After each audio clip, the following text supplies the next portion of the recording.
আসসালামু আলাইকুম রহমতুল্লাহ বরকাত। আলহামদুলিল্লাহ আলহামদুলিল্লাহ, অনেক দিন পর আবারও সেই চিরচেনা আল মসজিদ আল হারামের পাশে এসে উপস্থিত হতে পেরেছি। আলহামদুলিল্লাহ, আল্লাহর কাছে লাখ লাখ শুক্রিয়া। আলহামদুলিল্লাহ, এটা হলো কাবার বাহিরের অংশ। কাবা এটার ভিতরেই আমাদের কাবা মুসলিমদের সকলের। আর এটা হলো সাফা মারওয়ার অংশ।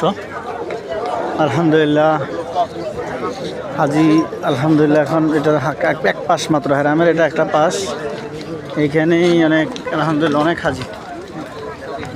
আর এটা হলো আমাদের প্রিয় নবী হযরত মুহাম্মদ সাল্লাল্লাহু আলাইহি সাল্লামের জন্মস্থান, যেটা অনেকে এর আগেও দেখেছেন এবং আমি আমার ভিডিওর মাধ্যমে দেখানোর চেষ্টা করতেছি। এটা হলো হযরত মুহাম্মদ সাল্লাল্লাহু আলাইহি সাল্লামের জন্মস্থান। এটা এখন একটা লাইব্রেরিতে পরিণত। এখানে একটা লাইব্রেরি, যেখানে বিনামূল্যে বই দেওয়া হতো। এখন কিছুদিনের জন্য বন্ধ, কেন জানি না।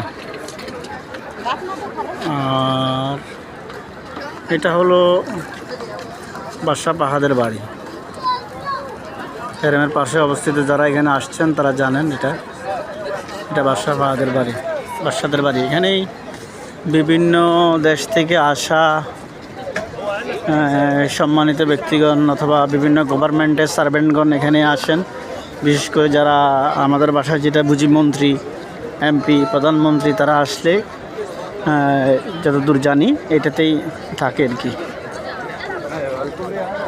আর তাছাড়াও গভর্নমেন্টের যেসব মেহমান তারা এখানেই আসেন এবং সৌদির বাদশারাও আসলে এখানেই আসেন যতদূর জানি।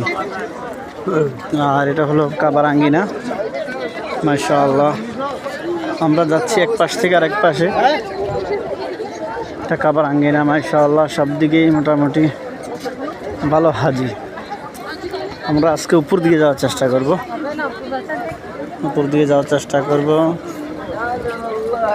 সকলে দোয়া করবেন। আসলে আমি কাবার অংশ বিশেষ আঙ্গিনা আর কি, মসজিদুল হারামের বাইরের অংশটুকু আপনাদেরকে দেখানোর চেষ্টা করতেছি।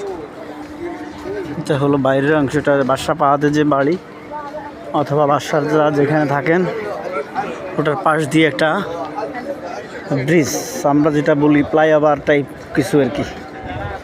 তবে এখানে গাড়ি চলাচল না, শুধু মানুষ হাঁটে এবং কি হেঁটে চলাচল করার জায়গাটাই।